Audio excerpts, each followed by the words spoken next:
Freeze and that deadly winter storm sparked whiteout conditions and icy roads. 3 people killed in this 40-car pileup in Michigan and this 70-car pileup in Pennsylvania. Now half a foot of snow in the forecast, 16 states on alert as a new storm heads for the Midwest and that bone-chilling cold moves east.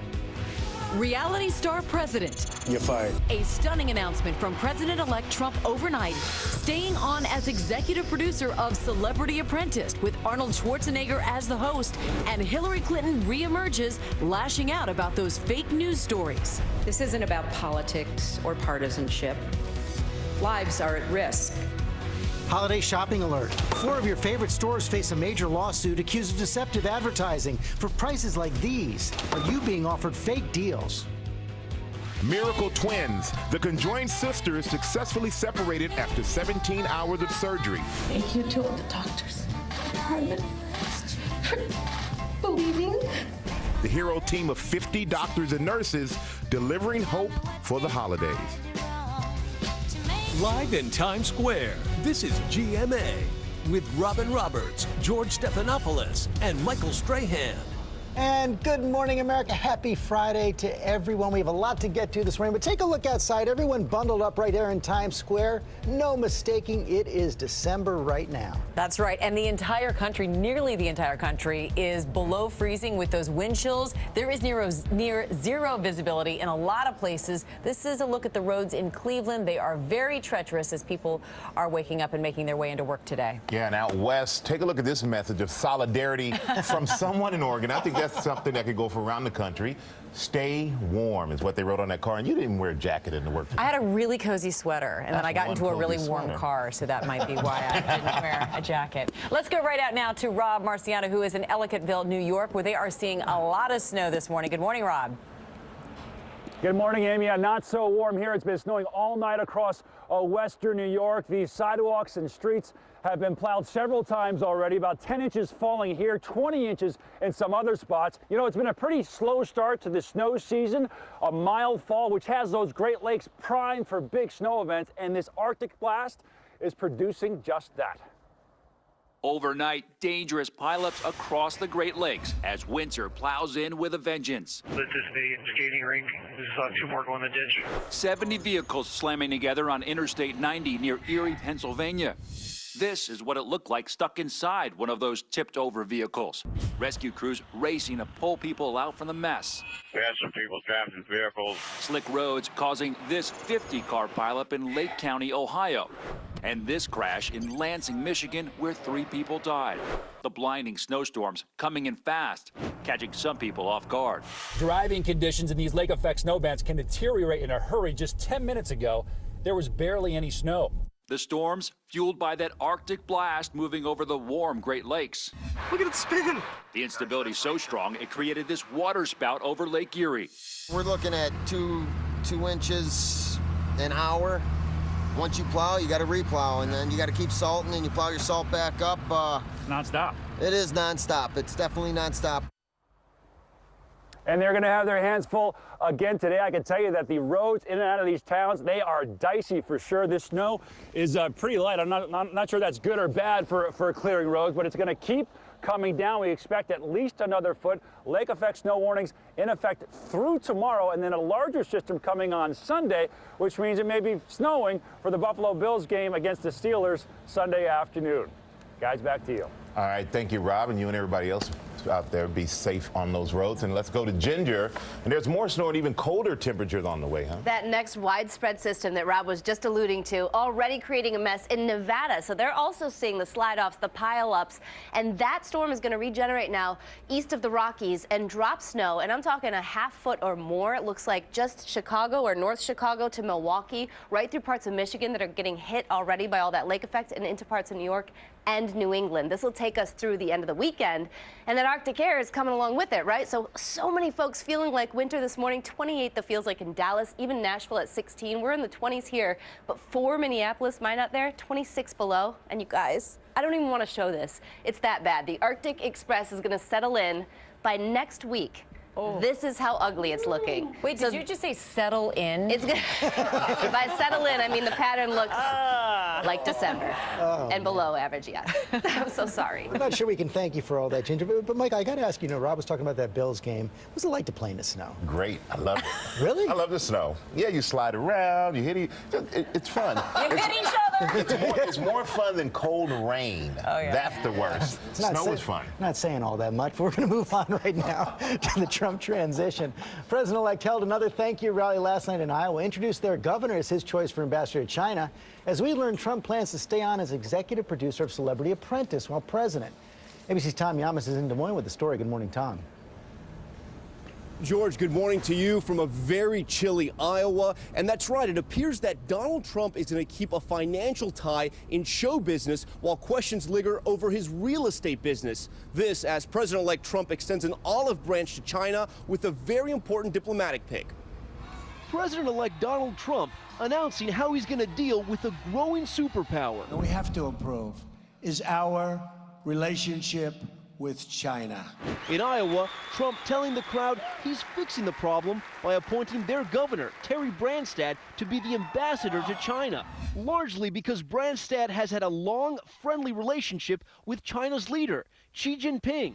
The job won't be easy. Trump has a lot of problems with China. You have the massive theft of intellectual property, putting unfair taxes on our companies, not helping with the menace of North Korea like they should, and the at-will and massive devaluation of their currency and product dumping. Other than that, they've been wonderful, right? And Trump's transition team announcing another high-profile hire, millionaire fast food executive Andrew Puzder to be labor secretary. Puzder's company owns Hardee's and Carl's Jr., best known for these ads. The all-natural burger. Puzder is a critic of Obamacare and has argued against substantially raising the minimum wage. The Trump team says he's a proven job creator. And ABC News learning the president-elect will be keeping another job besides commander-in-chief. You're fired. Trump staying on as executive producer of Celebrity Apprentice, now hosted by Arnold Schwarzenegger. Everybody's saying I should run for president. Let me ask you a question. Meatloaf, should I run for president? Absolutely. When Trump announced his candidacy, he spoke to George about The Apprentice and his professional sacrifices. I'm giving up a lot. You know, The Apprentice was renewed. They're dying to have Are you going to do it? No, I can't do it because you're not allowed to do it if you do this. So I give up.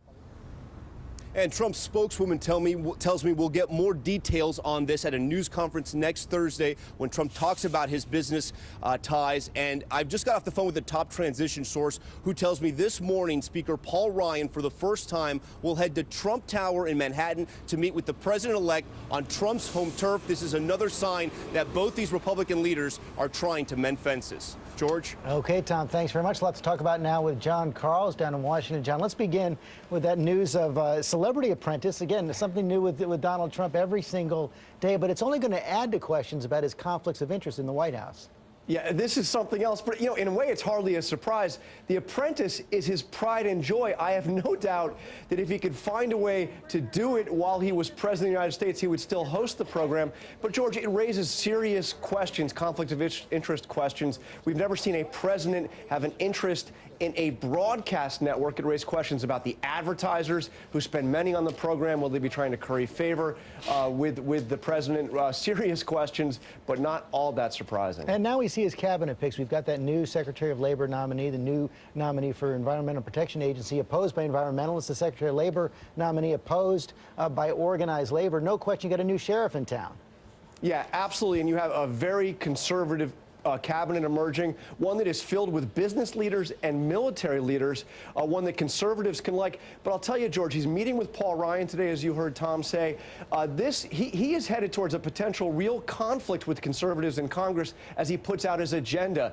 He is readying things that they will like on tax cuts and deregulation, but also a very big infrastructure program that I can tell you that the Trump inner circle is talking about how they may be fighting with the likes of Paul Ryan on and trying to create alliances with Democrats, more consistent with what Democrats would propose. Yeah, depending on the details there, that could be a real clash. It could be a real clash. If you look at this, you have a president that is not particularly ideological, not particularly Republican. Harry Reid yesterday had an amazing comment about Donald Trump. He said, quote, "I have to say he's not as bad as I thought he would be." You may be looking at effectively the first independent president of the United States. Meantime, at that ceremony yesterday with Harry Reid, you saw Hillary Clinton back in the spotlight. Let's take a look at something she said.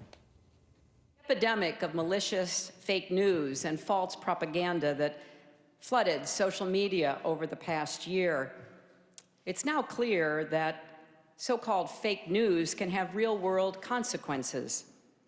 This isn't about politics or partisanship. Lives are at risk. Interesting choice there. She's not going away.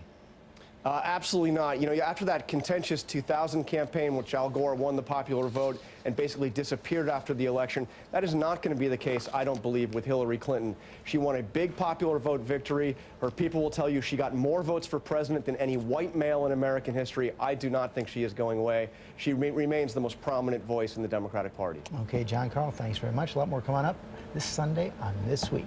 Michael? All right, thank you, George. And now to some breaking Olympics news. Let's go right to Lindsay Davis. And Lindsay, doping investigators are making a big announcement about 1,000 Russian athletes. That's exactly right. Good morning to you, Michael. This jaw-dropping report implicates 8 Russian medalists, 4 from Sochi in 2014 and at least 4 from London in 2012 as being part of a state-sponsored doping program. More than 1,000 Russian athletes are implicated in this final part of the McLaren report, which first exposed widespread doping by Russia earlier this year, resulting in hundreds of Russian athletes being banned from the Rio Games. The report says none of these athletes acted alone, but were part of an institutional conspiracy involving Russia's Secret Service. The report author Richard McLaren, who was appointed by the World Anti-Doping Agency, says the doping took place on an unprecedented scale. Now, according to the report, the system was refined over the course of the Olympic Games in London and Sochi, as well as the 2013 World Athletics Championships in Moscow. Russia won 72 medals at the London Games and 33 medals in Sochi. The International Olympic Committee says they will certainly follow up with those mentioned in the report. Michael?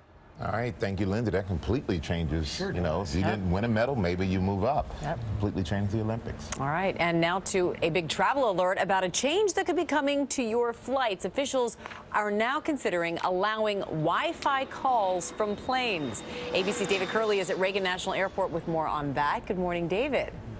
Morning, Amy. You know, this is something we've been talking about for years. Could you actually make a phone call on an airplane? What the Transportation Department is saying is they are considering allowing Wi-Fi calls on planes, with one caveat, that you would be told when you buy your ticket that you could actually, somebody could be making a call on your plane. They're also considering an outright ban on it, so it's up in the air, but this is an opening from the government. Could we have Wi-Fi calls on planes? I like that, David. It's up in the air. All right. For years, by the way, I mean, what's up with this? We were told it was dangerous to be on our phones in flight. So what's changed? So we were talking about cell signals and whether cell signals would interfere with the aircraft. You already have Wi-Fi in the plane, right? You're doing texting or emailing now. So as it's getting broader, more broadband on aircraft, could you use Wi-Fi, not cells, to have a phone call? That is the difference here. Okay, well, David, a lot of people, present party included, not so happy about this. You do not want to hear all those. Get your chance to comment. All right. I like the fact that people don't think you can talk to them anyway. It gives you some hours of peace. Yeah, exactly. Yeah. We're going to move on now to another alert, a holiday shopping alert. 4 major stores being accused of misleading shoppers with their sale prices. Paula Ferris tracking that story. And Paula, those big deals may not be as big as they look. Certainly not, George. The question, are these advertisers really ever selling the item for that original retail price you see listed on the tag? Well, the California city attorney who filed this suit believes 4 major retailers are engaged in deceptive advertising. He wants them fined and is seeking an injunction to prevent them from using this shady advertising tactic. This morning, just in time for the holiday shopping rush, the LA city attorney is suing 4 major retailers, accusing them of making customers believe they're getting a better deal than they actually are. Customers have the right to know the truth about the prices they are paying. Macy's, JCPenney, Sears, and Kohl's all allegedly using false reference pricing. The lawsuits claim in January, Kohl's allegedly advertised the sale of belted cargo shorts for a sale price of $35.99 from an original price of $60. But the shorts, the lawsuit claims, were never sold for more than $35.99. And in April, the complaint states Sears advertised a Kenmore washing machine with a regular price of $1,179.99 for a sale price of $999.99, even though Sears allegedly never offered that item for more than $999.99.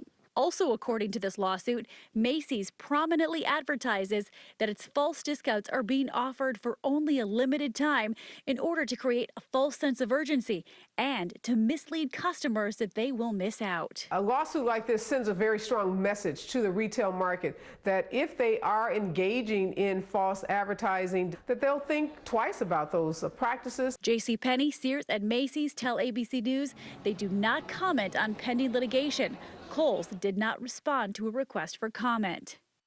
And this lawsuit could have real effects across the country as well, since nearly every state has laws similar to California in regards to deceptive advertising. It really sends a firm message to these retailers to stop false advertising, or there could be consequences. But I know I like a good sale. Maybe it wasn't on sale to begin with. I know, I'm such a sucker for like the line that goes through. Of course. Like, yes, I'm like getting a deal, right? Yeah, I got it for 98% off. Right. You and me both.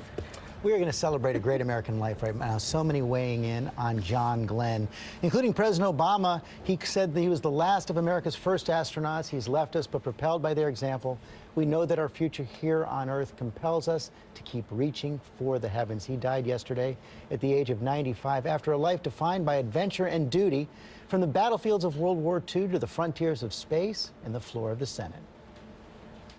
Fighter pilot, astronaut, and statesman, John Glenn was a true American hero. As the astronaut prepares for space flight. One of the original 7 Mercury astronauts. 0J, and I feel fine. Capsule is turning around. Oh, that view is tremendous. In 1962, the first American to orbit the Earth. His Friendship 7 capsule circled 3 times in 5 hours, hitting speeds of 17,500 miles an hour. I'd like to be cocky enough to think that I did a good job on that flight, which I did, but I think whoever had done a good job on that thing, it would have been a great comeback for America at that time. I happened to be there at the right time in the right place. Glenn was a highly decorated Marine pilot in 2 wars. And after that space flight watched around the world, the most famous of those original 7 astronauts. Welcome to Washington. Welcome back to this planet. He parlayed that fame to a career in politics, winning an Ohio Senate seat in 1974. Discovery with a crew of 6 astronaut heroes and 1 American legend. And in 1998, while still in the Senate, Glenn returned to space at the age of 77. His 9-day mission aboard the shuttle Discovery studied the effects of weightlessness on aging. One thing I promised Annie the day we were married, in addition to our wedding vows, of course, was that I would do everything I could to keep life from being boring. In 2012, he received America's highest civilian honor, the Medal of Freedom. John Glenn became a hero in every sense of the word. Glenn once told Ohio State graduates that we're more fulfilled when we're involved in something bigger than ourselves. I guess I've looked at my whole life as being a sort of service to my country. And for this trailblazing space traveler, Godspeed, John Glenn. It was an amazing ride. And there you see the Capitol right there, the flags flying at half-mast today at the U.S. Capitol. John Glenn served in the Senate from Ohio for 24 years. And, you know, you call him an American here, you throw that word around, but he looked the part, he lived the part. And a great love story as well. He mentioned his wife, Annie. They were married back in 1943. Wow. 73 years of marriage. And she survives him, yes? Mm-hmm. So yes, our thoughts and prayers go out to her. Absolutely. Let's go back to Ginger now. Got a lot of weather. Oh, we do. And James on Twitter just said we just barely missing that freezing line in Savannah, Georgia. But there are freeze warnings that go through Houston, even Austin this morning. The numbers are dropping. Your local weather in 30 seconds. First, though, the weekend getaways brought to you by Walgreens. Walgreens presents a holiday mini miracle. Hey! Hey! This is for you. You really didn't have to.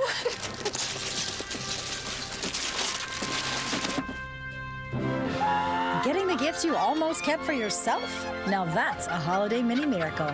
And it's easy to create your own at Walgreens with 40% off canvas prints just around the corner. Walgreens, at the corner of happy and healthy. Wow, today, coldest day out of the work week easily. Our highs under 40 degrees. We're coming out of the 20s and 30s this morning with wind throughout the day increasing. We will have wind chills only in the 20s, so it is going to be a cold one today. Even colder tomorrow. The high Saturday 39, 42 for Sunday. Look at next weekend. We're 34, 32, and there could possibly be a little bit of snow in our future as we take a look at that 10-day forecast. A little bit of rain comes our way next Monday. And